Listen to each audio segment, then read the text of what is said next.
তথ্যের যে আসলে এরই মধ্যে হেরফের আমরা দেখছি এবং একই সাথে যে ধরনের কথা পুলিশ কমিশনার তার সংবাদ সম্মেলনে জানাচ্ছেন, একজন গণমাধ্যম কর্মী হিসেবে আসলে সেখানে কি আপনি আসলে আস্থা রাখতে পারেন?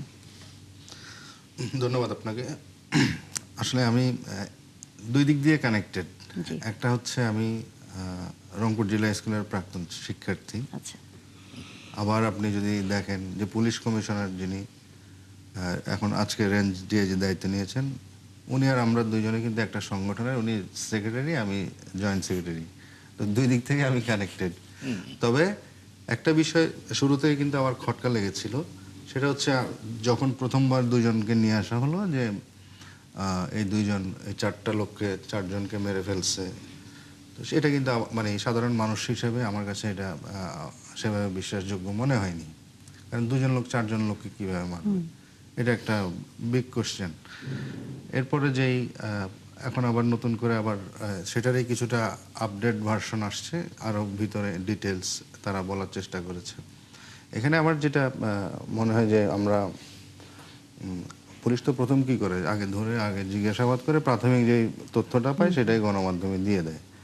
এখন এখানে একদিকে হচ্ছে যারা আসামি, অভিযুক্ত যারা, তারা আবার তাদের বক্তব্য চেঞ্জ করছে, আদালতে একরকম বক্তব্য দিচ্ছে, তখন আপডেটটা চলে আসে। তবে আমার মনে হয় যে এটা আরও ডিটেলসে যাওয়া উচিত, কারণ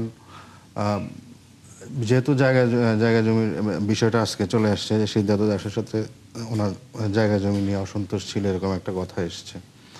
তবে আমার কেন জানি মনে হয় এটা খুব আশেপাশের লোকজন এটার সাথে কোনো না কোনোভাবে হয়তো জড়িত থাকলেও থাকতে পারে, যারা এদেরকে ইন্ধন দিয়েছে বিভিন্নভাবে। এটা আমার সাংবাদিক হিসেবে বা কৌতূহলী মনের জিজ্ঞাসা হিসেবে আমার এটা মনে হয় যে এটা দুইজনের পক্ষে এটা সম্ভব না। এখানে বড় কোনো একটা গোষ্ঠী বা কেউ এখানে আত্মীয় স্বজন হতে পারে, হ্যাঁ, এরা এখানের মধ্যে কোনো না কোনোভাবে ইনভলভ এখানে থাকে। তো সেই জন্য আমাদের একটি প্রশ্ন আরেকটু আপনার কাছে জানতে চাই, সেটা হচ্ছে এই যে পুলিশ খুব দ্রুততার সাথে নানা ধরনের বক্তব্য দিচ্ছে তদন্তের আগেই, এটি নিয়ে একটা প্রশ্ন সবার মনে জেগেছে যে কেন তদন্তের আগেই এই ধরনের কথাগুলো বলছে। সেটা তো এক ধরনের প্রভাবের পাশাপাশি এক ধরনের সাধারণ মানুষের ভিতরে বিভ্রান্তিও ছড়াচ্ছে।